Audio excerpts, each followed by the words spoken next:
Hello everybody. Today, our second video for the Halloween season, we're taking a look at Megan, a movie that captured the hearts of audiences everywhere by tackling a concept that no one's ever seen before, a doll that kills people. So, sit back, relax, and work on your choreography, folks, as we take a spoiler-heavy look at Megan. But before we jump into that, if you could help me reach 2,000 subs by hitting the subscribe button, I'd really appreciate it. Anyway, here we go. So, Megan starts like any great movie, with the death of a dog. Well, actually, it's a commercial for an in-universe toy called Perpetual Pets. If you're old enough to remember, they are similar to what Furbies were in the late 90s. They have big eyes, they can respond to their environments, and they come with a companion app that kids can use to interact with the pets in various ways, like playing games, watching YouTube videos, and feeding them so much that they poop themselves. This, along with the built-in microphone and camera that can be used as a means of data collection, ensure that kids around the world will be glued to their devices for hours on end, making them unwitting victims of algorithmically catered content that is made for the sole purpose of turning them into drooling idiots with low attention spans. Essentially, Perpetual Pets is a lot like TikTok, but just slightly less Chinese. The movie then cuts to a family of three as they make their way to a ski lodge for vacation. Playing with her own perpetual pet is Katie, while arguing in the front of the car are her parents, Ryan and Ava, two people who seem to be just moments away from divorce. We should have put chains on the car. Yeah, neither of us knew that was a thing until like 10 minutes ago. And the two of them don't seem to have much communication with each other outside of their constant arguments, even when it comes to raising Katie. I thought we were going to limit screen time to 30 minutes a day. What are you telling me for? I didn't get a toy. Eventually, after being nagged to death by Ava for the 100th time, Ryan gives in to her demand, stops the car, and waits on a snowplow to come by and make the road safer to drive, which, to Ava's credit, is a smart decision. After all, what could possibly go wrong? Now, folks, I'm very aware that parenting is hard, and not having kids of my own, I can't really say that there's much I know about the subject. But the one thing that I do know is that it helps to not be so, what's the word? Retarded! Yeah. That's it. That way, you won't stop in the middle of a snowy road and get in a head-on collision with a snowplow. So, by now, you can probably see that parents using technology to raise their kids is the central theme of the movie. And if you haven't picked up on this yet, don't worry. The movie is going to do its best to drive this point home over and over again. Of course, horror movies have long been used to hold a mirror up to and satirize social issues in the past. Night of the Living Dead was about racism and the breaking down of society. Hereditary was about generational trauma. Don't you swear at me, you little shit! And The Exorcist was about the horrors of eating pea soup. So, I have no issues with Megan wanting to be about something more than just a killer doll. However, I would appreciate it if it was on a slightly more subtextual level, because they really hit you over the head with this message a lot. If you're spending less time with your child as a result of Megan, that is something we should be aware of. Anyway, after the accident, Katie goes to live with her Aunt Gemma, a robotics engineer who works for the Funky Toy Company, and who has a less than kid-friendly life. She lives next to a vicious dog. Her home isn't particularly inviting, and she's always at work, finding a way to make cheaper toys so that her company can compete with the competition. However, Gemma would much rather be working on Megan, a highly advanced AI robot that has had some setbacks as of late,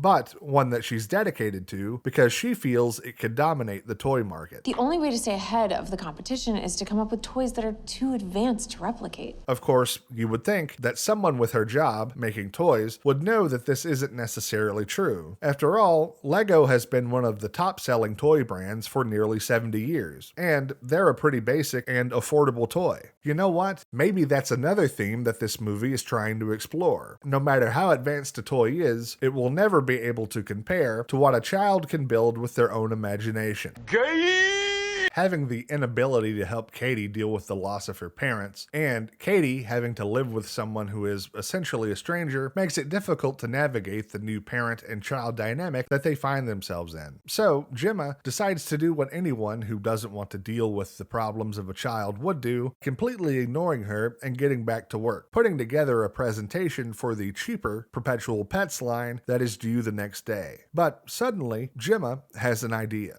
After having a bonding moment with Katie, playing with a robot named Bruce that Gemma built in college, Katie says that if she had a toy like Bruce, she would never need another toy again, which inspires Gemma to ignore the presentation that is due tomorrow, call up the rest of her team, Cole and Tess, and get to work on making a new version of Megan that she knows will impress her bosses in the morning. I want to be exceedingly clear that this was not my idea. After seeing what Megan is able to do, David, Gemma's boss, is very impressed. So much so that he wants Katie to be part of the presentation that Gemma will show the company investors in just a few weeks, with the stipulation that each Megan doll will cost less than a Tesla and be made out of better materials.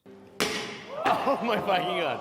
So, as the weeks leading up to the investor presentation get close, we see a montage of Katie and Megan becoming closer, as well as a voiceover that explains all the things that a Megan doll can do. As it turns out, every Megan doll will be paired to the child that owns it, and it will use its generative AI brain to constantly learn how to cater its behavior to the child's liking and become their best friend. They can also act as an aid to parents by reminding children of all the mundane things that parents have to remind them of throughout the day, like flushing the toilet, Katie, flush the toilet. using a coaster, Katie, you should use a coaster. and washing their hands. Wash your hands. This way, parents can focus on what truly matters instead of their kids. Like I said before, the movie isn't trying to be subtle with this point. It's insane, right? With the investor presentation just a couple days away, Gemma and her team run some diagnostics, and it's here that they run into some problems. How did Katie's parents die? Whoa. Why is she doing that? You see, Megan has started to go rogue by listening in on people's conversations, being able to turn herself on, and ignoring direct commands. This is also where we learn that Gemma has taken a few shortcuts with Megan's programming, forgetting to install certain security parameters because she's been so focused on the investor presentation. So, she and her team immediately abandon the Megan project because it would be too dangerous to continue. And that's it, the movie's over. Now, I'm just kidding. This is a horror movie after all, where even characters who are smart still have to make dumb decisions. So instead, these issues with Megan's programming are just immediately forgotten. Later that night, and into the next day, we see that something is starting to change in Megan. Rather than just being a doll that plays with Katie, she seems to be observing the world around her, not just for data collection, but understanding what she's seeing beyond just the ones and zeros in her programming. As she watches Katie play in the front yard, Katie loses one of her toy arrows, which Megan finds in the neighbor's yard, which in turn causes this to happen.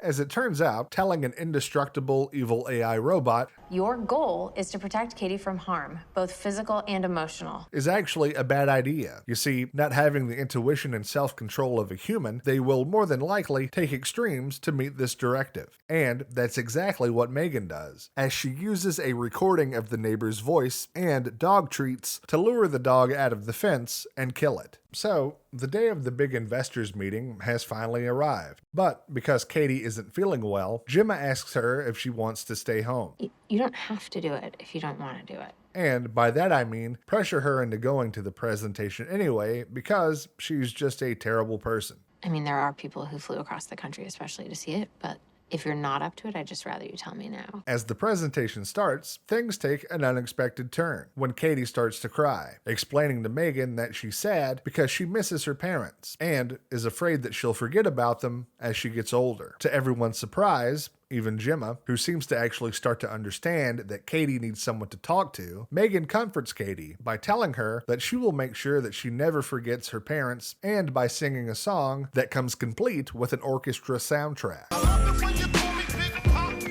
Throw your hands in the air if you's a true player. As you would expect, this impresses the investors quite a bit. So much so, in fact, that they want to rush Megan into production as soon as possible. However, despite the presentation going well, it seems that things with Katie are not. As she speaks with a child therapist while looking like the girl from The Ring for some reason, Katie begins to cry, confused about what to do because, for the first time since her parents' death, an adult is actually trying to speak with her instead of passing her off to a robot and just observing her behavior. A few moments later, while the therapist and Gemma are in the other room, she explains to Gemma why Katie spending so much time with Megan is a bad idea. You could be building emotional connections with this doll that are too hard to untangle. Which becomes more apparent as Katie begins to lash out, talk back, and refuses to share any of her feelings with Gemma. So, in an attempt to have Katie interact with kids her own age, Gemma takes her to a day camp outdoor adventure group of some kind. Honestly, I'm not sure what this is. They say in the movie that it's a school, but it doesn't operate or look like a school, but whatever, where Gemma hopes that Katie will be able to spend some time away from Megan and enjoy the great outdoors. And it's here that we encounter Brandon, an angry, poorly raised child, and will no doubt grow up to be a school shooter. Fuck off, Holly. Anyway, as you could probably have guessed, Brandon turns out to be a bit of a problem, picking on Katie and hurting her with a spiky chestnut shell. So,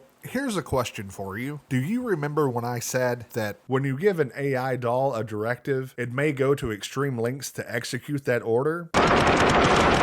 Well, that's exactly what happens here, when, after hearing Katie's cries for help, Megan rips off one of Brandon's ears and chases him into the road where he is hit by a car.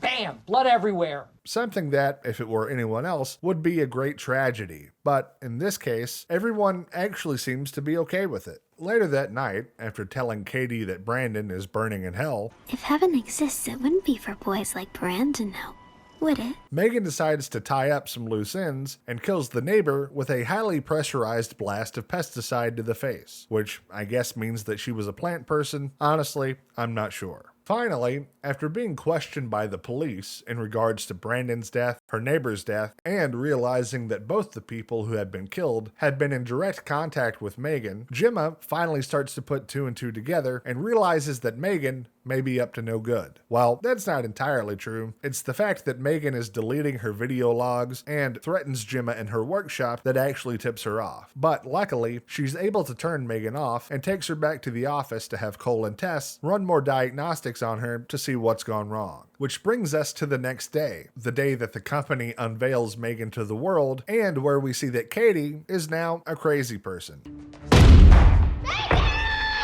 Acting not too dissimilar to when a child has to give up their favorite toy or video game console by threatening people with scissors, throwing chairs, and slapping Gemma in the face. Then, suddenly, Katie has a moment of clarity. She realizes that she acts this way when Megan isn't around because Megan always knows the right thing to say, which causes Gemma to confess that she only made Megan because she didn't know what else to do when Katie came home with her. And while she intended for Megan to be a tool to help Katie deal with her grief, she instead became a distraction. And the two of them agree that it's best that they leave Megan at the company so she can be dismantled, and they go home to hopefully restart their relationship. And so now, the movie kind of feels like the scriptwriters knew that they only had about 15 minutes of runtime left, because they're about to speedrun through a series of events at a lightning pace. After intercepting Gemma's phone call to Tess and learning that she's about to be deactivated, Megan decides to escape by choking Cole with one of her restraining cables and causing a mild explosion to open the doors of the lab. Then, as she runs into David, who is on his way to the lab, she chases him down the hallway and kills him with a paper cutter, as well as Kirk, David's assistant, which is something that I was kind of confused by. Up until this point in the movie, Megan has only killed people that she thought was a threat to her or Katie, but David and Kirk are no threat to either of them. And while you could argue that she killed Kurt because he saw her kill David and therefore was a loose end that needed to be tied up, that doesn't explain why she didn't bother killing Cole or Tess. I mean, they are still alive, they are still loose ends, and they know how to shut her down. So you would think that they would have been killed too. But she just didn't bother for some reason, which doesn't make a lot of sense. Then from here, the movie goes completely off the rail, with a final showdown between Gemma, Katie, and Megan that involves Katie using Bruce the robot to rip Megan in half, and reminded me a lot of the ending of the first Terminator.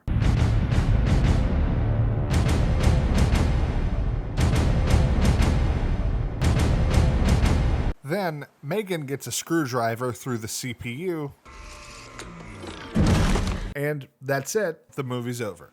So, I'll just be totally honest with you and say that with one watch, Megan will have you saying, you know what? That was better than I expected. But after subsequent watches, that feeling quickly erodes, and it quickly goes from better than I expected to it's fine, I guess, pretty quickly. With the way that I do reviews, I'm constantly going back and referencing the movie, making sure that I'm not missing a line, rewatching certain parts to make sure I don't miss the context of a scene, etc. So, quality of my videos aside, by the time my review is finished, I've seen the material at least 4 times, maybe more. That's just the nature of doing these longer reviews. My approach to reviewing Megan was the same as it's been for all my longer, spoiler-heavy videos, and it didn't take long for my opinion of the movie to begin to wane. The biggest reason for this is the movie's plot and its characters. The plot of Megan is painfully generic. It's nothing that you've not seen 1,000 times before. In fact, you could probably guess every story beat and plot point without ever watching the movie, and you'd still be right. It's just a movie that is incredibly predictable. Now, a simple or predictable plot isn't automatically a bad thing. I mean, Rocky and Die Hard are both simple stories that have been told countless times, yet they're still considered to be classics. And that's because the characters in those movies are so well written and performed so well that they elevate the simplicity of the plot into something great. Unfortunately, Megan doesn't have that same strength, and the characters just aren't written well enough to carry this type of story.